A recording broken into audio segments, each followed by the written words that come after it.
सास। शहर में रिश्तों की कमी और अपनों के प्यार की कमी लगभग हर घर में है। किसी को अकेलापन अच्छा लगता है तो किसी को ये काटने दौड़ता है।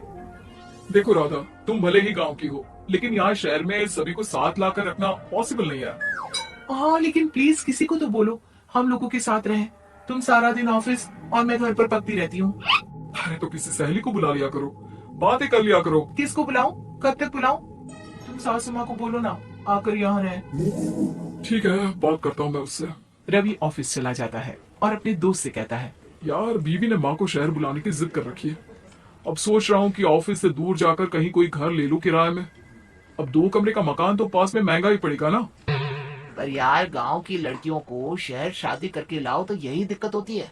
वो लोग समझ ही नहीं पाती कि शहर की जिंदगी कितनी मुश्किल है। सबकी अपनी अपनी परेशानी है। अब मेरी वाली को देख लो, वहाँ के ऑपरेशन के लिए 2 हफ्तों के लिए लेकर आया था। बीवी ने तो इतना हंगामा किया कि माँ को 1 हफ्ते में ही वापस भेजना पड़ गया।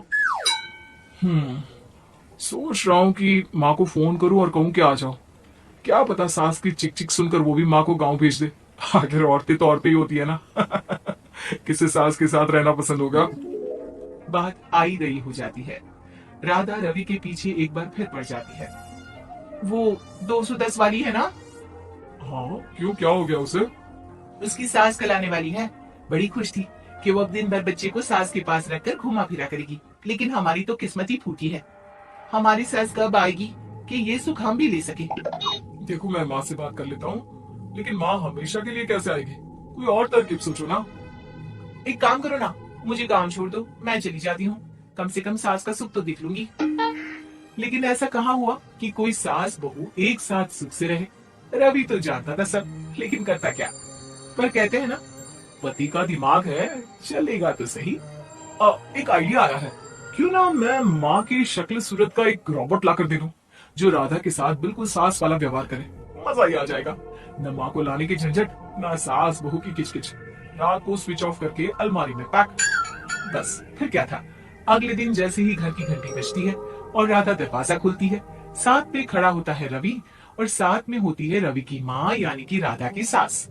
माँ जी, मुझे तो मेरी आंख पर विश्वास नहीं हो रहा। कितना अच्छा सरप्राइज है। आइए माँ आइए। मुझे भी अच्छा लग रहा है। मैं भी खुश हूँ, मैं भी खुश हूँ, मैं भी खुश हूँ। दरअसल रोबोट सास की बैटरी ढीली होने के कारण वो एक वाक्य को रिपीट करने लगती है। माँ जी इतनी खुश है कि बार बार दोहराई जा रही है कि खुश है, खुश है। मैं अभी पानी लाती हूँ। राधा पानी लाने जाती है कि पीछे से रवि सास की बैटरी टाइट कर देता है और ऑर्डर का प्रोग्रामिंग ऑन कर देता है। पानी लाओ, चाय लाओ, खाना लाओ, मेरे बाल झाड़ो, मेरे कपड़े धुओ, मेरी चप्पल कहाँ है, लेकर आओ। अरे ठीक है माँ जी, सब ला रही हूँ। मैं जानती हूँ रवि आपको प्रोग्रामिंग करके लाए ना कि आप मुझे तंग कर दे और मैं आपको जाने को बोल दूं। नहीं माँ जी, इस बार मैंने भी कमर कस रखी है। प्रोग्रामिंग? कैसी लैंग्वेज यूज कर रही हो? माँ का रोबोट थोड़ी ना जो मैं प्रोग्रामिंग करूंगा। अरे मजाक कर रही हूँ। माँ तो माँ होती है, मैं जानती हूँ। राधा सास के साथ खुश रहती है। वो उनके साथ बातें करती, घूमने जाती और आसपास के लोगों से मिलवाती। लेकिन एक दिन, अरे कभी तुम लोगों को लड़के नहीं देखा। इतनी तो तू मैं माँ बेटी में भी हो जाती है, लेकिन तेरी सास तो बिल्कुल ताना नहीं देती। हाँ ये तो है, ताना तो नहीं देती लेकिन ऑर्डर बड़े बड़े देती है। अरे ना मानना, 2-4 ऑर्डर अपने आप ठीक हो जाएंगी। तभी दिखेगा असली रंग। कौन सा तेरे बुलाने पर आई है, बेटे के बोलने पर आई होगी बुढ़िया। बात तो सही है, लेकिन यार कोई बात नहीं ना, सास लड़ाई करे भी तो कोई परेशानी नहीं है। कितना ख्याल भी तो रखती है। ये तो है, लेकिन तेरी सास तो बिल्कुल नहीं लड़ती। ये कैसे? खैर मुझे क्या। पड़ोसन तो चली जाती है, लेकिन राधा के मन में सवाल छोड़ जाती है कि ये सास सास है भी कि नहीं। रात में राधा रवि से कहती है, मैं ना माँ जी के पैर दबा कर आती हूँ। अरे लेकिन वो तो मैंने अलग कर दिया है।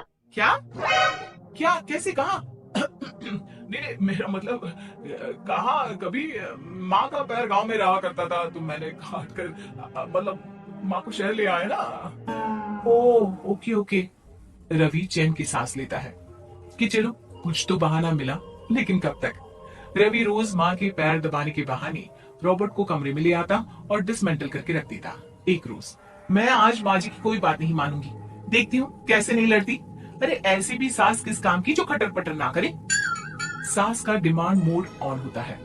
खाना दे दो, पानी दे दो, नाश्ता चाहिए। लाई माँ जी। मैं ना देने वाली खाना पानी। लेकिन समय बीतता जाता है। दोपहर और फिर शाम और फिर रात। बहू सास को कुछ नहीं देती, लेकिन रॉबर्ट सास कुछ नहीं कहती। रात को जब रवि घर आता है, राधा रो रही होती है। अरे क्या हो गया? तुम्हारी माँ ने मुझसे लड़ाई की, खूब खरी खोटी सुनाई। मैंने तो आज सुबह से खाना भी नहीं खाया है। रवि समझ जाता है कि राधा झूठ बोल रही है, क्योंकि खरी खोटी वाली प्रोग्रामिंग तो उसने की ही नहीं थी। मैं माँ से बात करता हूँ, तुम परेशान मत हो। रवि रॉबर्ट माँ को लेकर कमरे में चला जाता है। वो उसे डिसमेंटल करके रख ही रहा होता है कि राधा, चलकर देखती हूँ माँ जी कहीं रवि को मेरे खिलाफ भड़का तो नहीं रही है।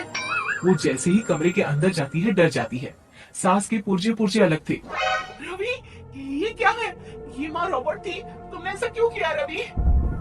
कुछ नहीं राधा, मैंने जितना अपने दोस्तों से सुना था कि शादी के बाद वैसे तो सब ठीक रहता है, लेकिन जब माँ और बीवी लड़ते हैं तो पति का बुरा हाल कर देते हैं। और मैं ना सुकून से रहना चाहता था, बस